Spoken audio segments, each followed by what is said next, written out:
Hello, everyone. Can we do a nice classic sound check? And can you see my screen check? Nice. Thank you. All right. So we'll get started in 3 minutes. 3 minutes.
All right. So hello, everyone. Welcome back. Where's my pen? Welcome back to your Comp 335 tutorial. This is tutorial 2.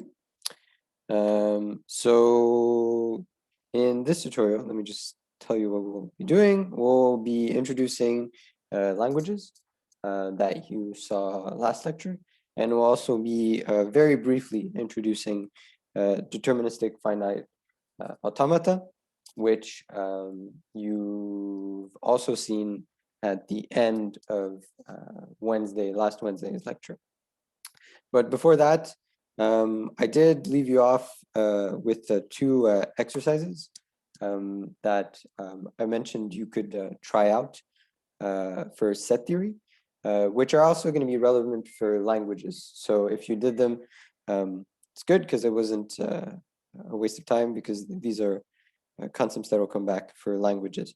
So the 2 exercises were, we wanted to find a cross product where it was essentially commutative. So A cross B was equal to B cross A. So I don't know if anyone did it, but it's fine if no one did it, because we're going to do it right now. So we wanted to find 2 sets A, B, such that A is not equal to B, and A cross B is equal to B cross A. Okay, so this might have seemed complicated at the beginning, but one thing that you could have noticed is that if you take any set, so for any set S, for any set S, S cross product the empty set is going to give you the empty set. And so you could have noticed that, and then it would have been easy to come up with an example here. You could have just said A is equal to 1, for instance, and B is equal to the empty set. And then A cross B would have equaled the empty set, and B cross A would have also equaled the empty set. but clearly A is different from B, and so we satisfy this kind of the condition of this question. Okay, so if there are no questions about that, I'll go to the next exercise. So the next exercise was for the difference, where we were asked to find two sets, A comma B, such that A is different from B, and A different B is equal to B different A. Okay, so if any of you did this for fun, I hope you didn't spend a lot of time, because this is in fact not possible to do. The reason being is that if we have that the difference is commutative, then this must necessarily imply that A is equal to B. Okay, and so why is this true? So in other words, basically, I was trying to make you find two sets that were distinct, where when you did that set minus the other set, and then the other set minus that set, you would get the same thing. But that's impossible for two distinct sets. And I'm going to show you why that's impossible. Because if A different B is equal to B different A, then this must imply that A is equal to B. And so this is going to be a review, because sometimes these are asked in assignments. So it's going to be a review of proving set equality. So I've changed the question. The question is now, if this, then I must show that A is equal to B. And so how do you usually show that two sets are equal? So if you remember from 232, a classic way of showing that the set A is equal to the set B.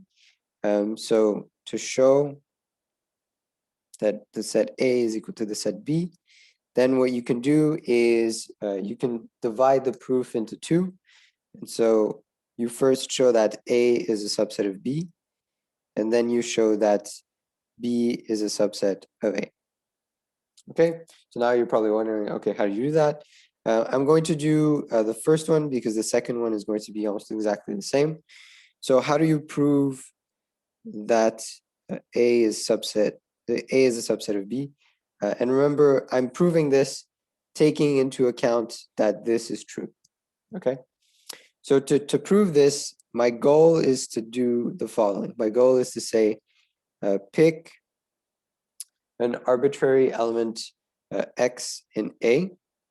So x is arbitrary. Okay, and then show that x actually belongs to B. Well, not only does it belong to A, but it also belongs to B.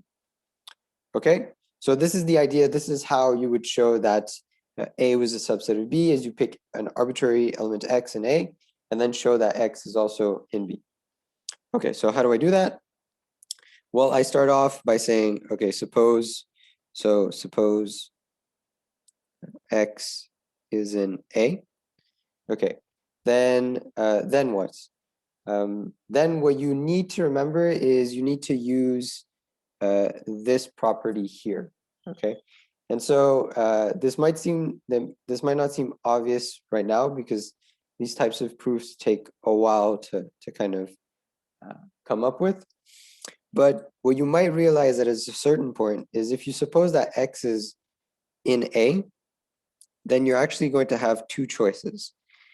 X could either be in A intersect B, or X could be in A different, whoops. Okay, sorry, my pen is lagging.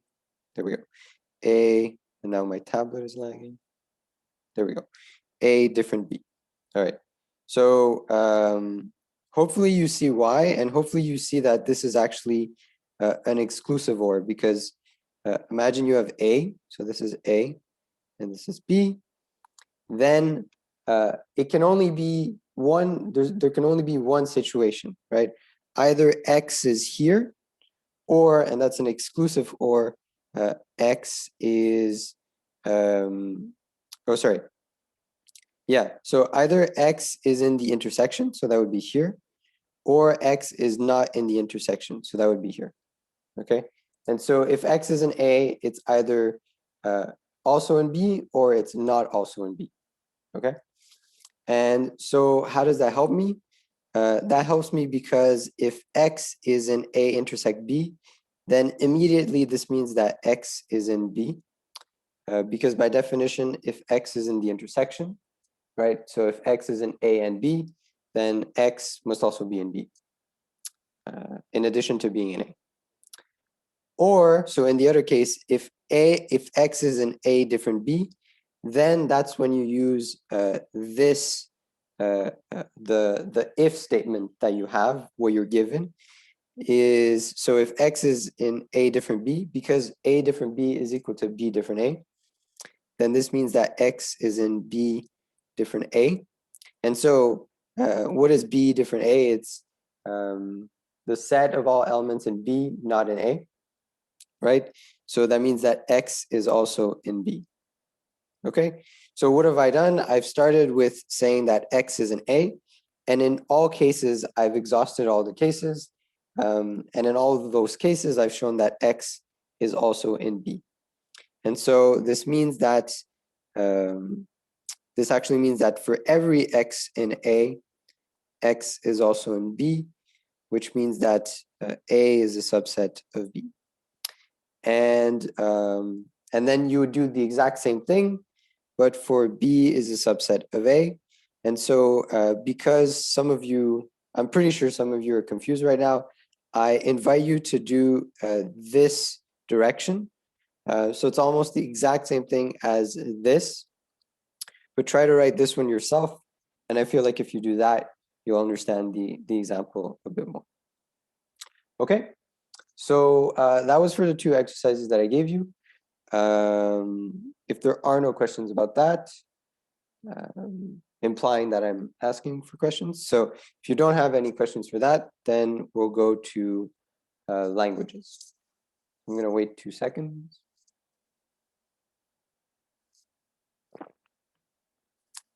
Very good. If X is in A and in B, how is it in A different B? Yeah, so remember what you're trying to show at the very end of your statement is that A and B are actually the same, okay? So even though within the proof it might seem counterintuitive, the goal is to show that A is equal to B, okay? So because I can see why you might think that's a contradiction, but the kind of procedure of the proof is to show that in fact X is equal to B, and so in that case,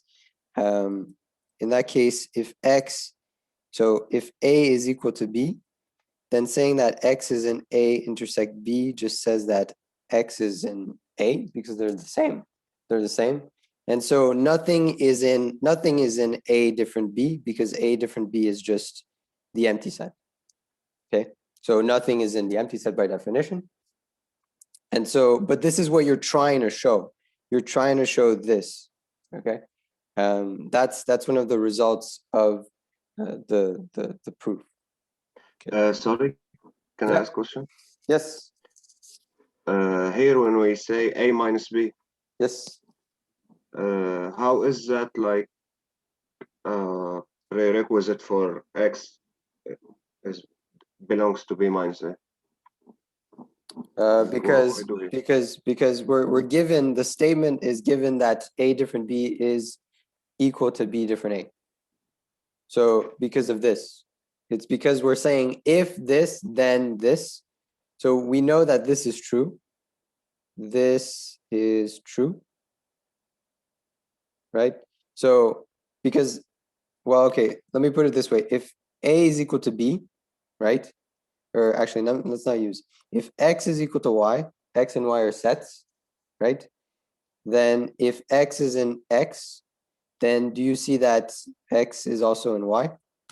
Because they're the same. Yes. So that's what I'm saying. I'm just saying X is in A different B.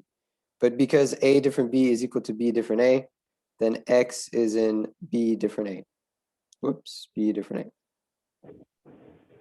So they're equal. The sets are equal. They contain the same elements.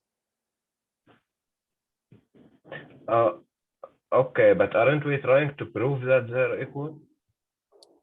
But Yes. were we using this fact in the proof? Not sure I get the, what do you mean? So we can use like what we're trying to prove inside the proof itself. What we're trying Like to prove. No, of course not. No, I'm not assuming A is equal to B. I'm assuming that A different B is equal to B different A. Okay, I think I got it. Okay. Yes. So for Jonathan's question, so then we would not say X in B. You can also use a proof by contradiction, sure.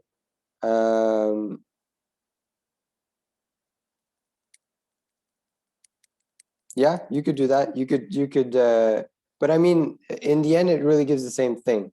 Like here, you could say, oh, we have a contradiction because we just said that X is in A different B, right? But it's not a contradiction if A is equal to B, and that's what you're trying to show. But you could also have used the proof by contradiction. Yes. Just to clarify, that's what my confusion is. It's because we're saying that X is in A minus B, but if A is equal to B, then we know that they're A minus B is the but you empty don't. set. Yeah, but that's the thing. You don't know that A is equal to B. You're trying to prove that A is equal to B.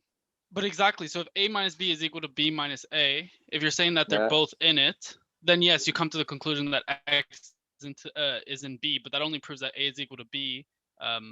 That proves through the that contradiction, no? Because it's impossible that X could be in both A minus B and B minus A. It's, well, yeah. So I see what you're saying, but it's only impossible if the two sets are equal, which is what you're trying to show. So, well, isn't it impossible in general? Like in general, if an element's in A minus B, it can't be in B minus A. Yes. No, we're saying the same thing because okay. you're just deriving an immediate contradiction, and I'm just doing it a different way. But yeah, you could also do that. Okay, thank you. Yeah, no problem. Can you use an actual example of a proof using this method? Not quite sure what you mean. This is an actual example. So maybe for those of you who I've confused, which was not the point was to illustrate a way of showing set equality, then I can just do this again at the end, just so we don't miss out on the language part. Okay. But yeah, that's a good point. You could have also shown this by contradiction. So for Jonathan's point, you could have gone here and then stated this is a contradiction. And then you would have also showed that you would have showed the same thing because proof by contradictions are equivalent to this method of proof.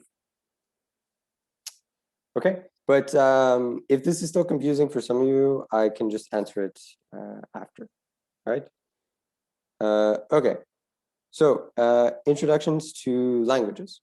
So we've already kind of went through the definition of an alphabet, a string, and a language, so I'm not going to go over that again because I know it's also been rigorously defined in lecture.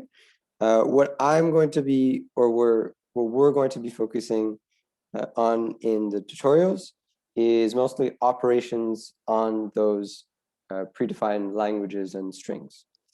So let's start basic. So operations on strings. Suppose you're given two strings, W, which, remember, a string is just a sequence of symbols. So you have the symbols A1 to AN and the string B1 to BM. Okay, and suppose that each of these symbols is well defined over the alphabet. So they could be the same symbol, they could be different symbols. Then we have some very basic string operations. So string concatenation. So that's just when you take one string and you append the next one. So we see that the result is just the sequence of symbols of W followed by the sequence of symbols of V. Okay, so that's concatenation. Then we have string reversal. So string reversal, very much like how you're used to in kind of just programming terms, it's just you reverse the string symbol by symbol. So the first symbol of the string W becomes the last symbol of the string W, and vice versa. And so we can clearly see that this is what intuitively makes sense. We're just reversing a string, right? And then finally, string length. So we usually denote string length with these two bars that are very similar to the bars for cardinality. And they just represent the number of distinct symbols, not distinct, the number of consecutive symbols in the string. All right. So those are the very kind of basic string operations. The next kind of string concept that I want to look at is the concept of the empty string. So it's very similar to the kind of empty string that you would think of in Java, where essentially you just open a quote and then close a quote. Essentially, there aren't any symbols or characters in here. So the length of this guy is 0. And so that's how we define the empty string. It's the unique string that has length 0. Okay. So for example, or sort of using the operations from the previous slide on the empty string, if you have the empty string and you try to reverse the empty string, what do you get? Well, I mean, it's the same thing as if you would try to do that on Java. Is you would take the last string and put it as the first string and so on, but there isn't a last symbol or first symbol, so it just gives itself, right? I feel like that's pretty intuitive. You're just reversing an empty string. Okay, next, another property of the empty string is if you concatenate it with any string W, it just gives the string W again. Because again, you're just appending. What's concatenation? It's an appending of symbols. So if you append no symbols, then of course you're just going to get the same string again. Okay, and then a few more operations on strings. So there's the string exponentiation, which is just denoted as v to the n, so kind of like an exponent. It's just a more compact way of saying you're concatenating v with itself n times. Okay, and by definition, similar to when we say a to the 0 for real numbers, a to the 0 is equal to 1. For languages and for strings, when we exponentiate a string to the 0, this will, by definition, always give the empty string. Okay. Another example here is we have two strings, WAB and VBA, and we want to know what the result of W squared, V squared, W0 is. Okay. So how do we do that? We just essentially follow the formula. So let's do it here. So W squared, V squared, W0 is just WW. So W concatenated with W, concatenated with V, and then concatenated with W to the 0. But we know that this is just lambda. And so if it's just lambda, we're just appending lambda to something. So we just get the same thing. So we get WWVV. And then you can just write out what W is. So here would be AB, AB, BA, BA. Okay, and that would give you the result of this operation. Okay, so I feel like this is pretty basic. That's why I'm going a bit faster than usual. So that was the operations on strings. Now the more complicated operations are on languages.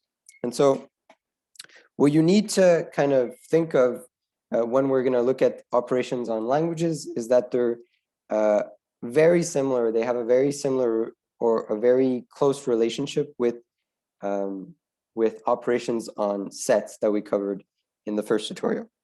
So for instance, if you have a language and if you have two languages and you take their union, their intersection, or their difference, then the operation is exactly the same as with sets.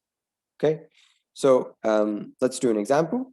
Suppose we're given the alphabet AB, then we have two languages that are defined over this alphabet sigma. So we have the language L1 and the language L2. Okay, so the language L2 is AB to the N. So what is this actually doing? Just to get ourselves very comfortable with this, AB to the N for N greater or equal to 0, essentially that just means that you're going to list all of the powers of AB, right? Starting with AB0, then AB1, then AB2, and then so on. And these can be rewritten as, well, we know AB0 is lambda because any string to the 0 is lambda. Then AB1 is just AB, AB2 is AB, AB, and so on. Okay? So having said that, what is the result of L1 union L2? So remember what the union operation is on sets. It's you take the result is all of the elements that are either in L1 or in L2. Remember, you don't, of course, put duplicates because languages are sets and sets don't take duplicates. And so in this case, if I have L1 union L2, well, I can already see that all of these strings are going to be, so some of these strings already are contained in L1. So AB and AB are already here, so I can just add those here.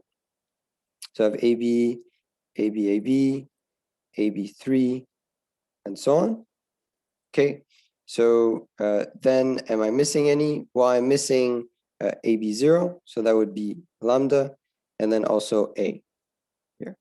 Okay, or if you want, you can write it a lot cleaner by just writing this is equal to the set that contains the string A union L2. Okay, so that's how you do the first example. The next one is the intersection. Yes. For the first question, so you write the A union L2, but like does the question ask us to simplify the L1 union of L2? So does this really make sense? No, that's a good question. Yeah, so this would have been just as fine as this. So the answers are equivalent. Yeah, I know they are equivalent, but the answer is required to. The question require us to simplify the L1 union L2, right? No, it doesn't say to simplify. So it would have been fine just to give this. I'm a bit confused. Why are you confused? No. Is it because in the solutions it's this? I mean, it doesn't really. Yeah, but like usually it always an expression or a set, but there is a union of two sets. So Yeah. Oh, you're not comfortable with the answer having a union? no, I'm just not sure. Is this a valid answer? Yeah, they're both valid answers. Yes. Okay, thank you. If I was marking the assignment, which I am, the both answers would be valid. So don't worry about it. Okay, thank you. Okay, no problem. All right. So the next question was for the intersection. So as you probably noticed, the intersection, which is just the strings that are in common between the two languages, are only going to be AB and AB squared, because we can see that A is clearly not in L2 because L2 contains strings of the form AB to the N. And then all the strings in L2 are either, they're too long, or they're the empty string, which is not found in L1.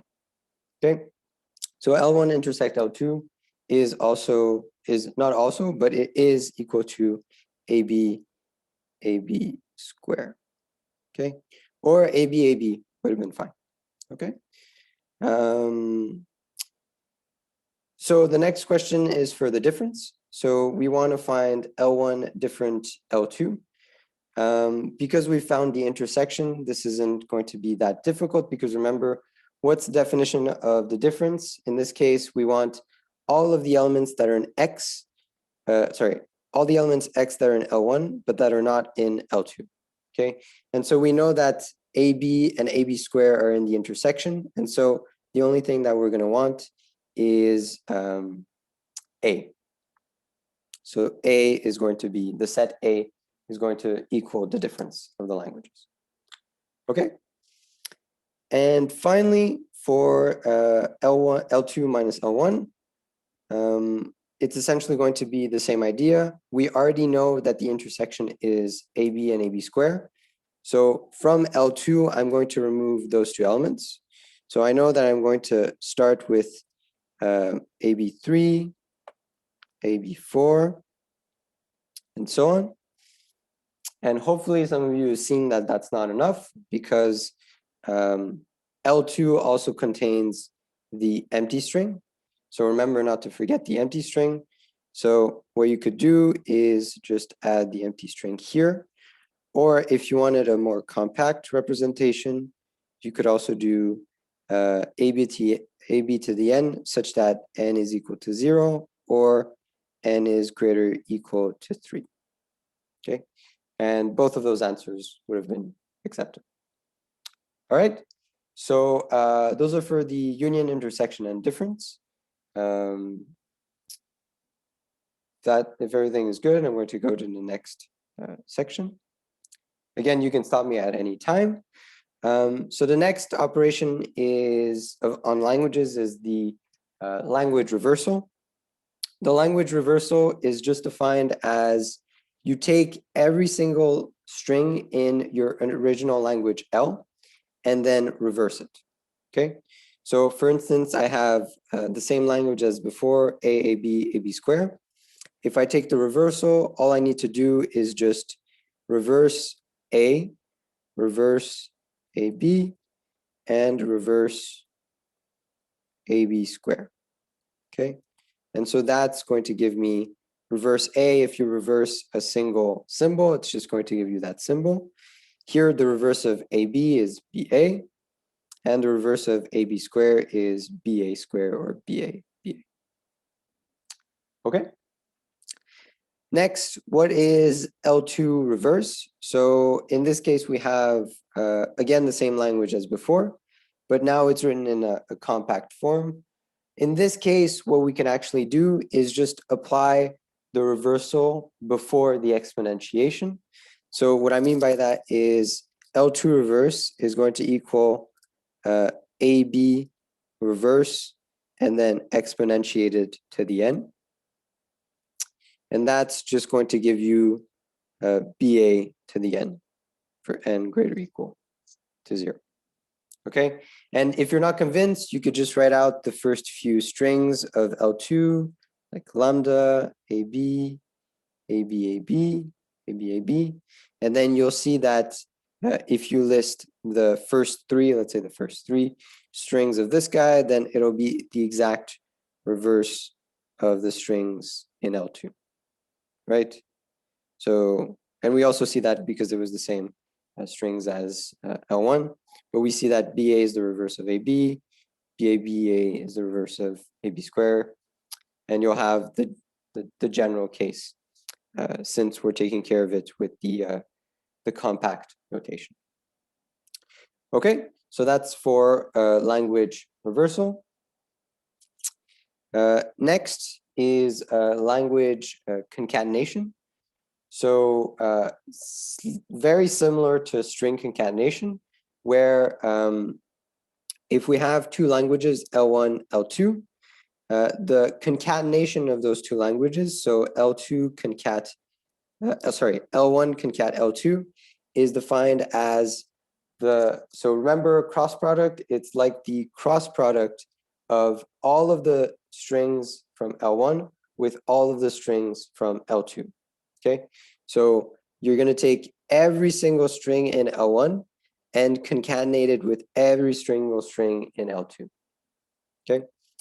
So it's very similar to the cross product of two sets.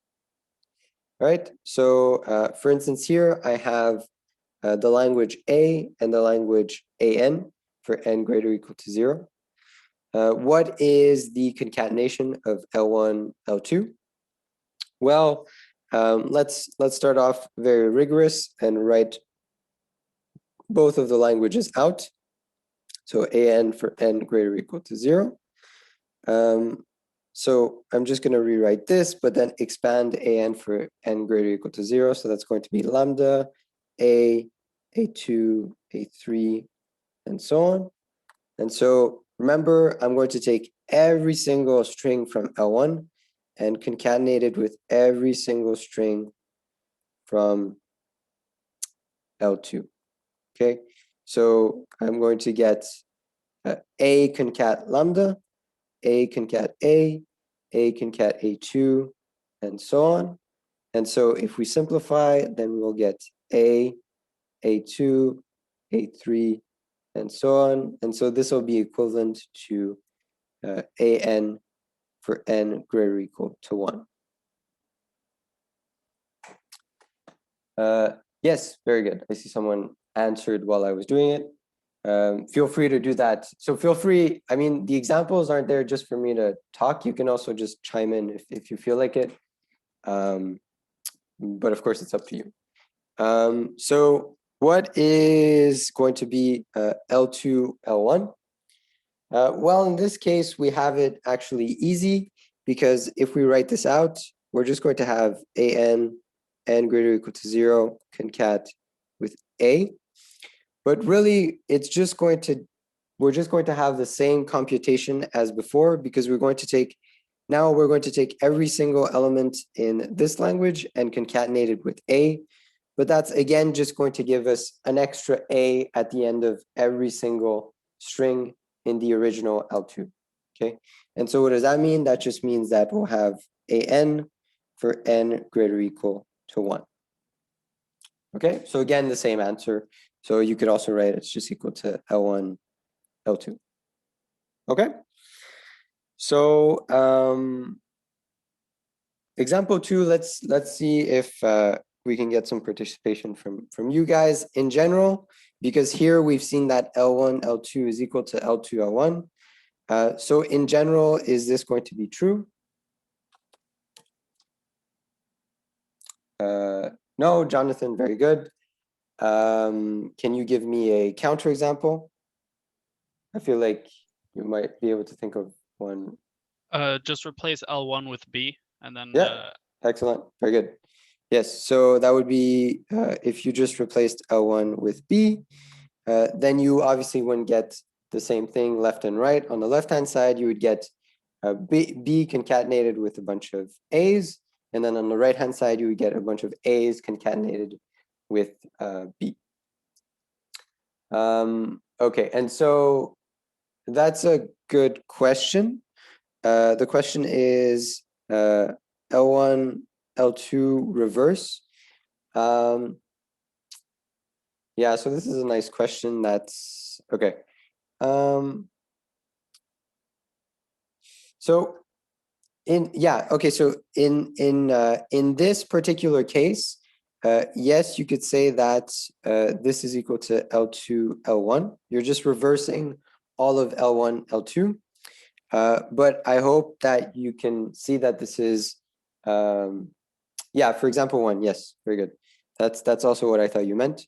So for this, but I hope that in general, you see that this is not going to be true. And I might even ask you, do you think that this is true? Okay, and so I'm again going to be very annoying and not answer that right now. We'll maybe look at it. No, we'll definitely look at it next tutorial. Okay. So that was for language concatenation. Okay. The next one is very similar to language concatenation. It's just kind of a compact form. It's when you're exponentiating the language, so that what you're doing is you're just concatenating the language with itself. In this case, it's L to the n, so n times. Okay. So let's start out with example 2, because example 1 is going to be longer to explain. What is L0?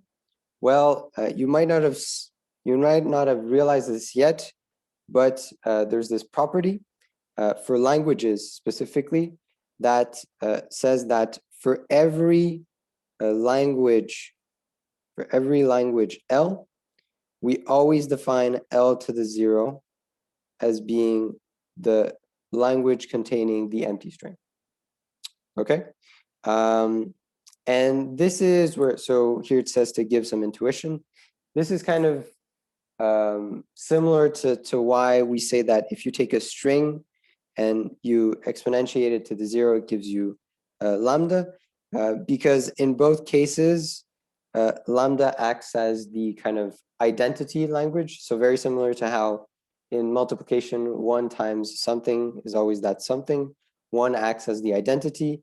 Here, you could say that lambda is the identity string.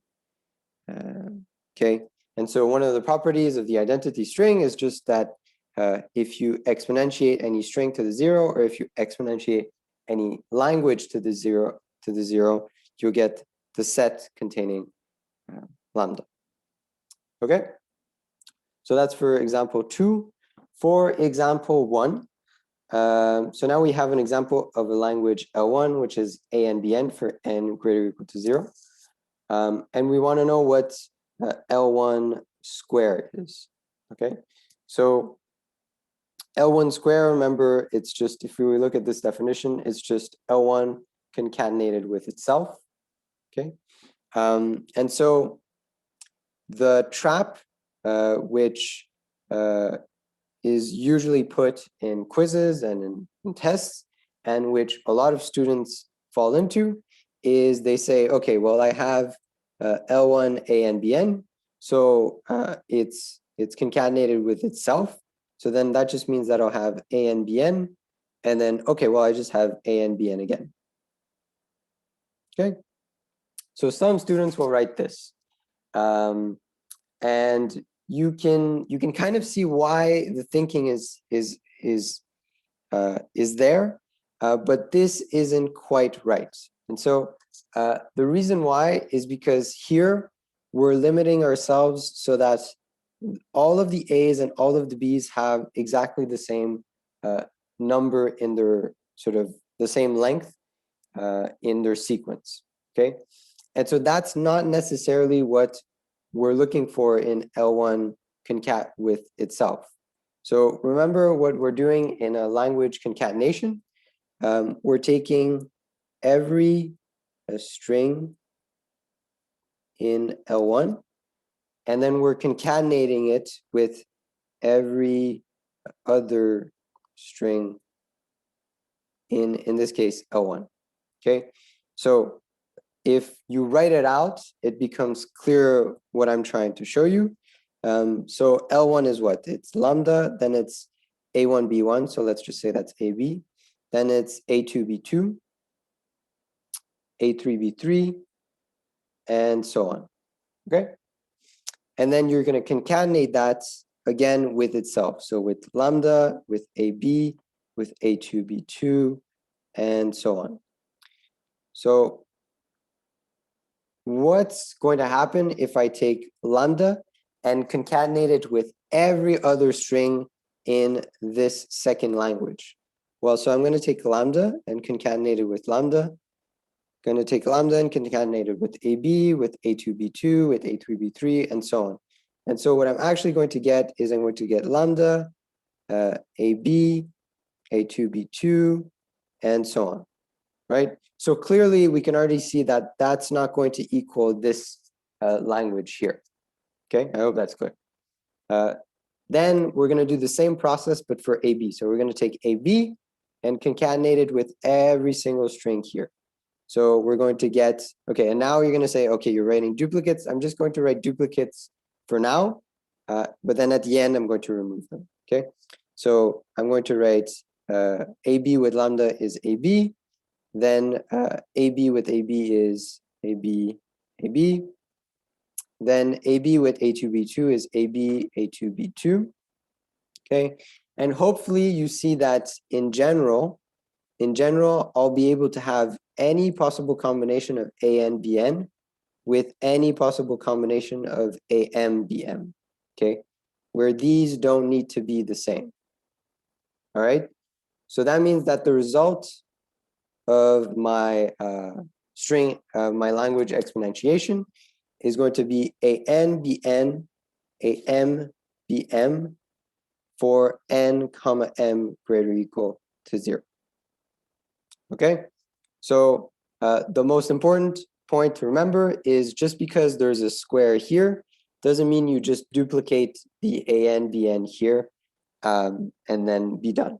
Okay, so you really need to be careful of what the concatenation is, and you really need to remember that concatenation behind the scenes is just going to be doing a cross product. Okay, so this is, in my opinion, a very important example. Okay, so it seems like it's clear. Again, if you're ever confused, just let me know. So we're almost okay. So after that, I'll just let you do exercises. All right, good. So we just have 2 operations left. The next one is also quite important. It's the star closure. So if we're given a language L, then the star closure of L, which is defined as, which is written L star, is going to be the union of L0 with L, with L2, with L3, and so on. So you can think of it as the infinite union starting from 0 of LIs, okay, of the language exponentiations, okay? So the first example here is just an example as more of an FYI. So if we're given the alphabet AB, then what would you define the set of all possible strings over sigma? So what this is actually asking is what is the universal set for strings with symbols in sigma? Okay, so in other words, how can we compactly write all of the possible strings? There is an infinite number, so all of the possible strings in sigma. Well, a very nice feature of the star closure is that it does just that. So if we take sigma and we apply the star closure, then this is actually going to give us the set of all possible strings over AB. So why is that? Because if we write the definition of sigma star, then sigma 0 is going to give us all strings of length 0, right? So that's clearly lambda. Then sigma 1 is going to give us all strings of length 1. So this, I'm just writing this to say it's the same thing as this. Then sigma 2 is going to be what? It's going to be AB, then cross product or concatenate with AB. So that's going to give you AA, AB, BA, BB. So clearly these are all of the possible strings of length 2 over AB. So this is all of the possible strings of length 2 over AB. Same thing for sigma 3 and so on. And so all of the possible strings of length let's say x, for arbitrary x, are contained in sigma star. And so sigma star clearly represents the set or the language containing all of the possible strings over AB. Okay, and so this is going to be a very important language to remember because trust me, you're going to see it very, very often. Okay. So the next example is we're given is a more standard example. We're given the language L4, which is AAB, and we want to know how many strings of length 0, 1, and 2 they're going to be in L4 closure. Okay, and also we want to know what those strings are. All right, so the best, in my opinion, the best way to start an example or a problem like this is with the definition. So L4 star, the definition is L4 0, union L4 1, union L4 2, union, and so on. Okay, and then from there you can start replacing this with actual languages with actual strings in them. Okay, so L4 to the 0, we know that any language to the 0 gives you the language containing the empty string, so that'll be lambda. Okay, next L4 to the 1 is going to be just L4, so AAB. Then L4 square is going to be L4 concatenated with itself. So A with A is AA, A with AB is AAB, AB with A is ABA, and then AB with AB is AB, AB. Okay, and then so on, but we can clearly see that this so on is going to have strings of length greater or equal to 3. And so another important point is typically the quizzes and the tests are going to be MCQ, and in multiple choice questions, time is very precious and you want to conserve as much time as you can. And so for a question like this, you don't want to spend any unnecessary time computing stuff. So that's why I'm not going to compute L43, because I know that L43 is not going to have any strings of length 2 or less. And so it's not going to help me solve this question, right? So then I don't care about L43 for the sake of this question. What I care about is the strings of length 0. So we have lambda, whoops. We have lambda is going to be my string of length 0. Then we have A, that's going to be my string of length 1. And then AB and AA are going to be my strings of length 2. Okay, so hopefully that's clear. Feel like if it isn't, of course, let me know. The last operation that we're going to see is the positive closure. Then I'll let you do exercises. And then we'll just quickly look at DFAs. Actually, quickly might be a lie, but okay, so given a language L, what is the positive closure? It's very similar to the definition of the star closure, except that now we start the union, the sequences of union at 1. So we have L1, union L2, union L3, and so on. Okay. So my first example here is L4 is A comma AB. So it's the same as before. And I want to know what the shortest string is in L4 plus is. Well, if I just write out the definition, L4 plus is L4 to the 1, union L4 to the 2, union so on. And I know clearly that from this example here, I know that my L4 plus is actually going to start here. And the smallest string that I can have is of length 1, and that's going to be A. So the shortest string is going to be A, and it's going to have, whoops, it's going to have length 1. Okay, so, well, that's very convenient. What I just needed to do in this case to actually compute L4 plus was I just did L4 plus is equal to L star minus lambda. So is this true in general? A question for you.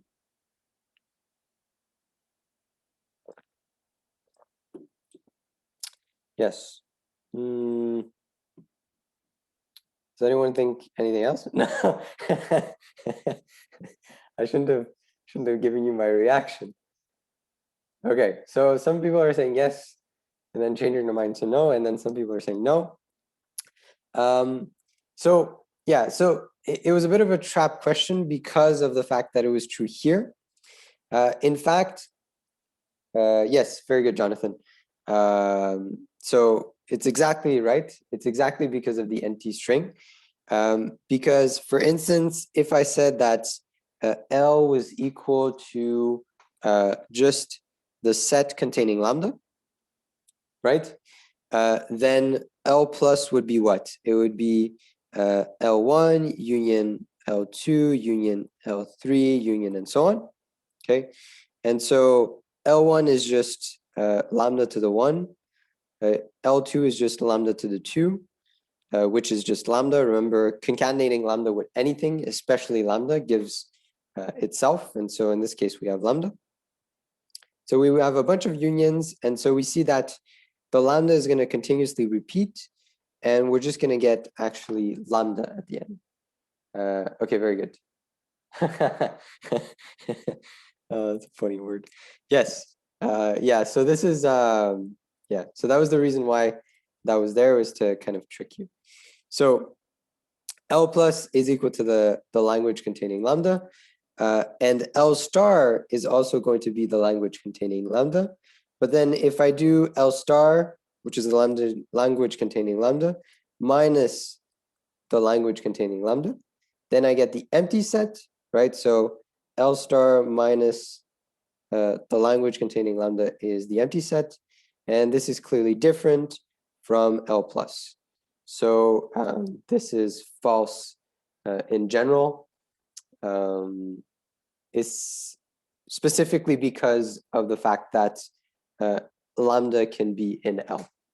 Okay, so I actually think this might have been covered in lecture, but I just wanted to mention it again. Okay, so if there are no questions about that, now I'm going to let you have some fun. So there are a lot of exercises here. I'm going to let you do pages 12, 13, and 14. I'm going to skip 15.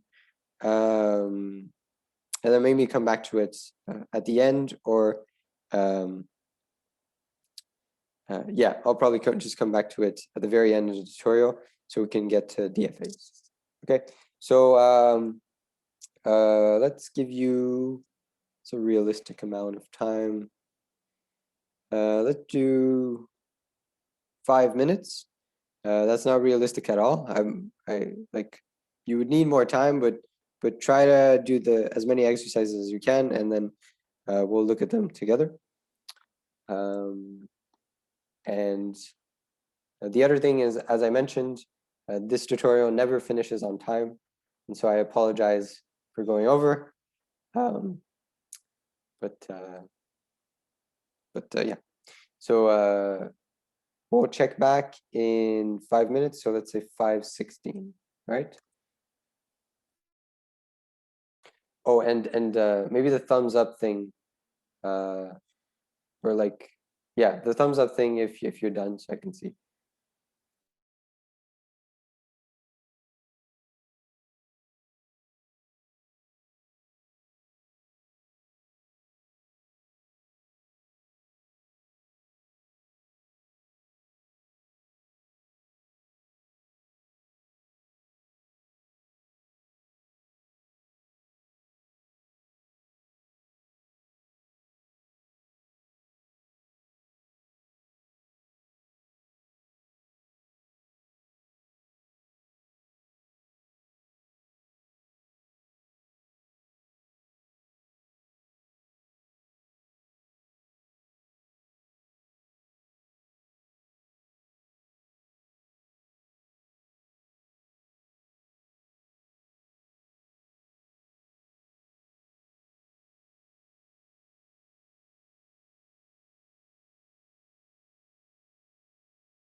All right, so I think 5 minutes was very unrealistic. But it's okay if you weren't able to finish. So maybe also another thing is I see that your assignment has been posted. So usually what we do is we slightly change the tutorial so that they're relevant to helping you do the assignment. So we'll be doing that for the next tutorials. Yeah, so that's just maybe a quick mention about the assignment and their relation to the tutorials. Okay, so couple of exercises here. The first one had to do with the 3 very important languages that you're going to see very, very often throughout the life of this course, which is the empty set as a language, right? Because languages are sets. The empty set is a set, and therefore it's a language. The set just containing lambda and sigma star, which, as you'll remember, is the universal set. That's very annoying. Okay. So, given, and you can, of course, write the answers that you wrote for each exercise in the chat to compare yourself in real time. So given L is A comma AB, so that's the language, over the alphabet sigma, then how would you define L complement? So remember for sets, A complement, you would write the universe minus A. And so it's the exact same thing for L complement. It's just the universe sigma star minus L. Okay. The point of the question wasn't for you to write out explicitly what that was. The point was just to make you realize that when you do the complement, what you're complementing, what you're doing the difference for is sigma star. Okay. Next, what is L concatenate the empty set? So anyone?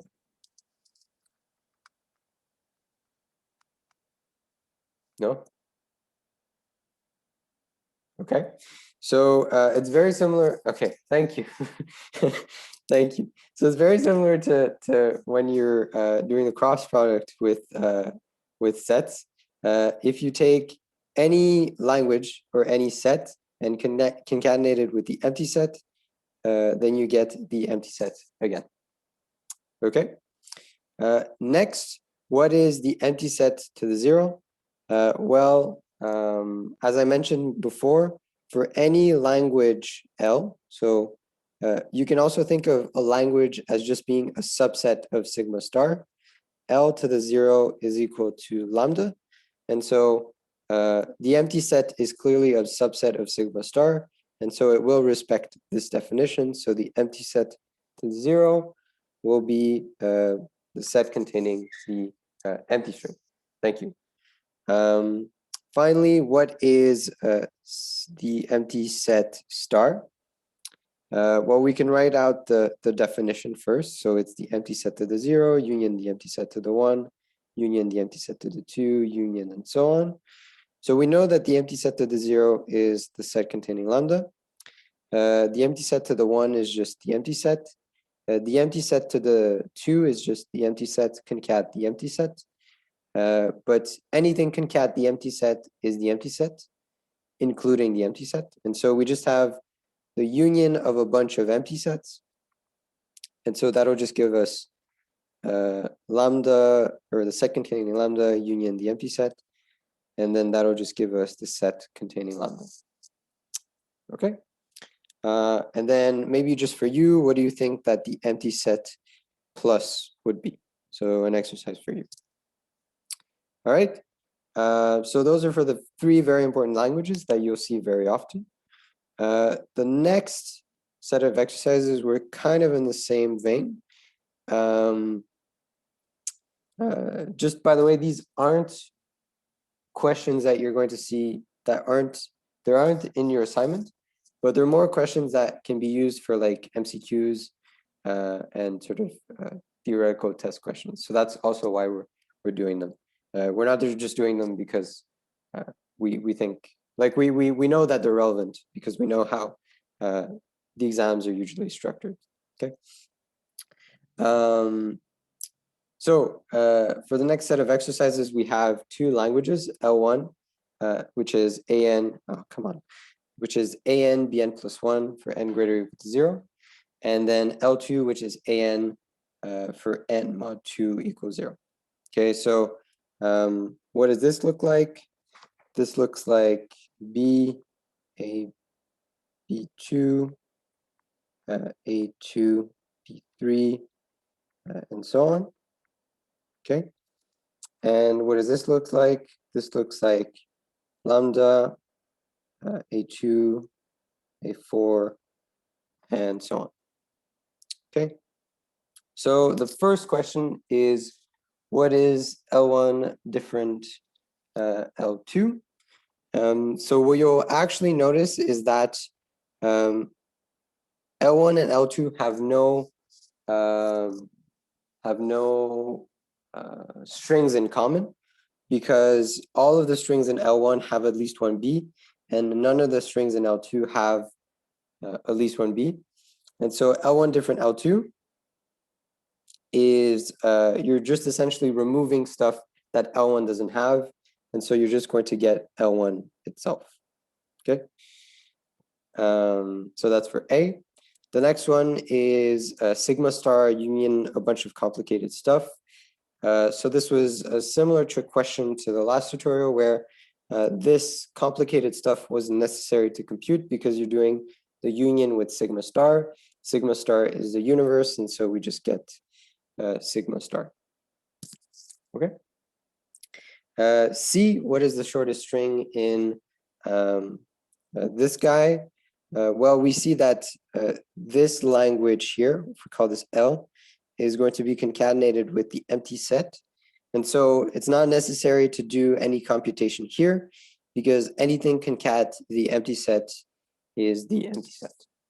Okay. Next, D, find languages L1, L2 such that L1 concat L2 is equal to L1. Can you repeat, because you lagged? I really like that was in caps. I'm imagining a very angry student saying that.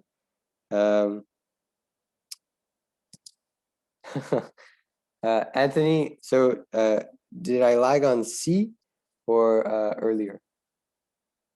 On C? Okay. Yeah, sure, I can repeat. So basically, what I was saying is, you have this stuff. This stuff is some language. Okay. But then it's concatenated with the empty set. And so anything concatenated with the empty set is the empty set. Okay, so that's the result of C. All right. So for D, I wanted to find languages. There could be many. No problem, Anthony. Such that L1 concat L2 was equal to L1. So do we have any examples?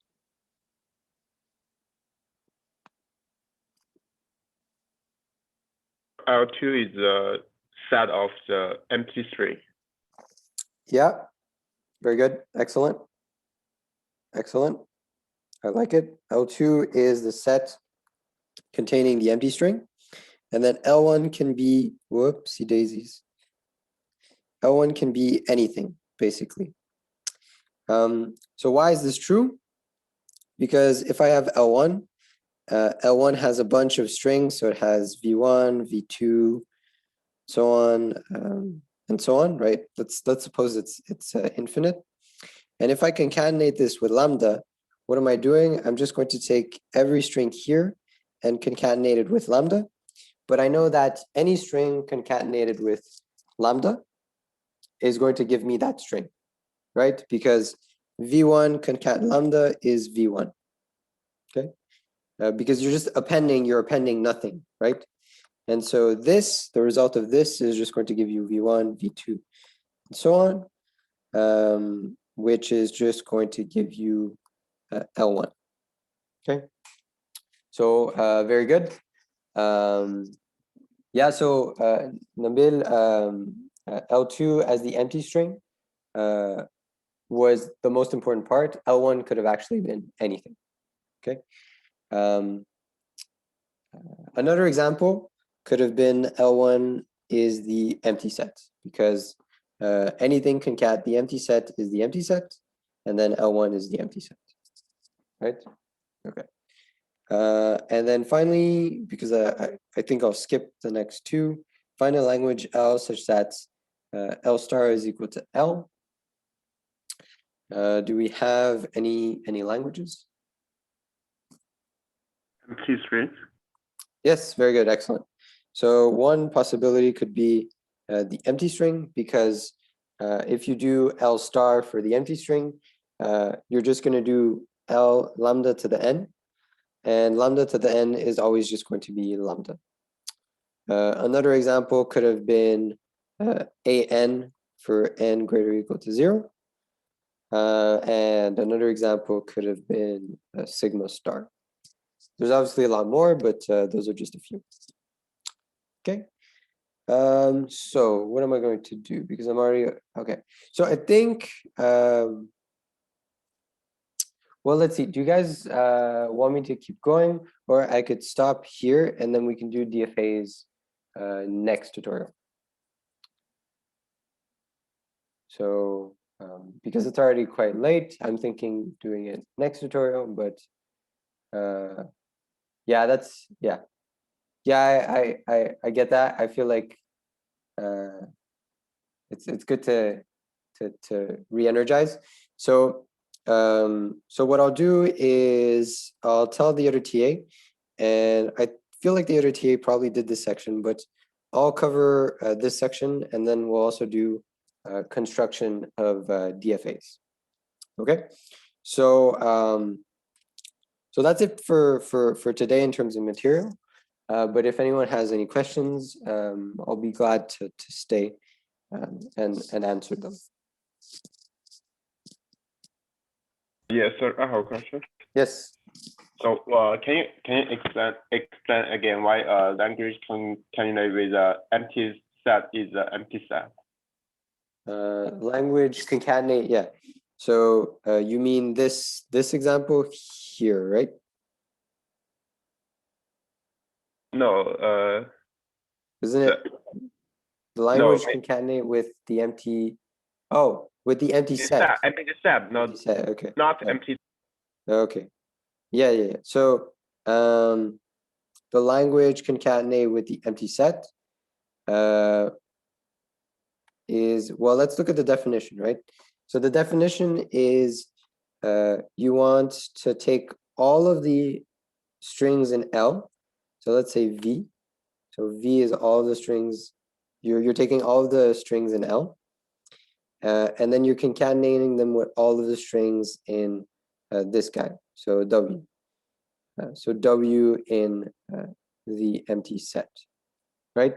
So this is very similar to the explanation I had given last time, where if you just think of this as a cross product between sets, right? Then you can just think of these as tuples, right? And so if you just think of these as tuples, what is the definition of the cross product? What does it want you to do? It wants you to take every possible string in L and then join it with every possible string in this guy. But this guy is the empty set. So the empty set has no elements, right? So it's as if you were doing for V in L and then for W in the empty set, right? This for loop never executes. Okay, so Okay, I understand. you see, okay, great. So that's that. Yeah, thank you. Okay, very good. So that's the best, I think, way to explain why that's the case. Okay, so any other questions?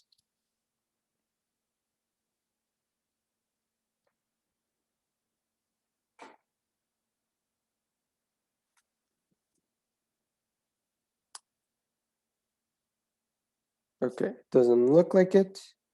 maybe let me just, if I go back to that annoying example that might have confused you, for this example here for the sets.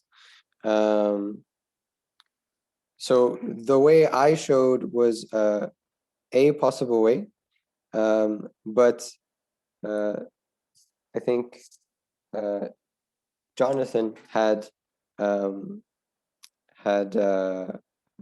mentioned that the fact that we're in being in B was a contradiction, and so that could have also been a proof strategy for this would have been just a proof by contradictions. Okay, so both would have been accepted in an assignment. Would it have been there?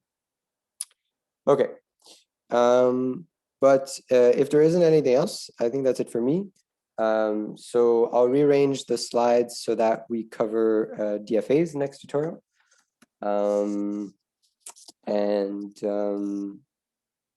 Yeah, have a nice lecture. Excuse me. Yes. Just a quick question. good Are you going to post a recording of the tutorial tonight or tomorrow? Yeah. Sorry, I hadn't posted it the night of last time. I can do that Okay. today. Thank you. Yes. Yes. My pleasure. All right. So yeah. So take care, everyone. Have a nice lecture, and I'll see you Wednesday. Bye bye.